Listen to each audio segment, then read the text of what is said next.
आज हम एक आगम कहानी से जानेंगे। कई बार हम लालच, जलन या ईर्ष्यावश दूसरों की चीज़ों को उनसे पूछे बिना ले लेते हैं या चोरी करके पूरा ही गायब कर देते हैं। हमारे लिए एक छोटी सी बात होगी किसी की चीज़ को बिना पूछे उठाना, पर हो सकता है जिसकी वो वस्तु होगी वो उसके लिए बहुत मूल्यवान हो और अपनी चीज़ न मिलने पर वो दुखी या हताश भी हो।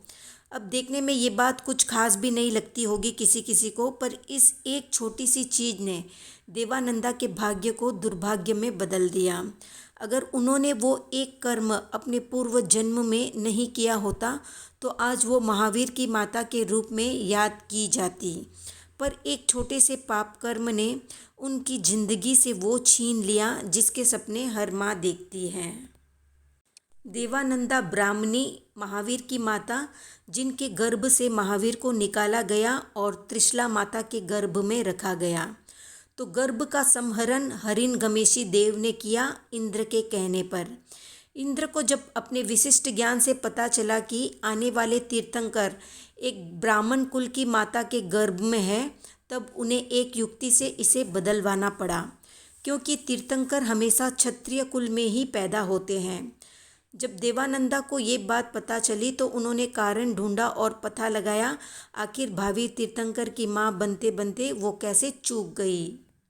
यही प्रश्न महावीर के मुख्य शिष्य गौतम भगवान महावीर से करते हैं कि भगवान, आखिर देवानंदा ने ऐसा कौन सा पाप कर्म किया जिसके कारण उसके गर्भ का हरण हुआ।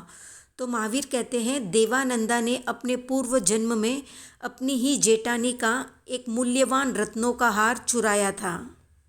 इसी पाप कर्म के फलस्वरूप इस जन्म में इसके गर्भ का हरण हुआ।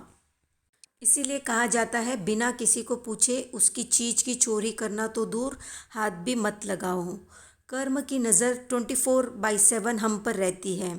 थोड़ी सी नीयत खराब होते ही हमें तो बाद में समझ आता है, जबकि कर्म तो उसको रिकॉर्ड करके उसका फल भी निश्चित कर देता है कि हमें क्या, कैसी और कब सज़ा मिलनी है। बस ये मान सकते हैं कि कर्म एक जासूस है जो हमारी छोटी बड़ी हर गलती को इतना ध्यान से देख रहा है जितना हम खुद अपने आप को नहीं देखते हैं। जानकारी अच्छी लगी तो लाइक, शेयर, सब्सक्राइब करें।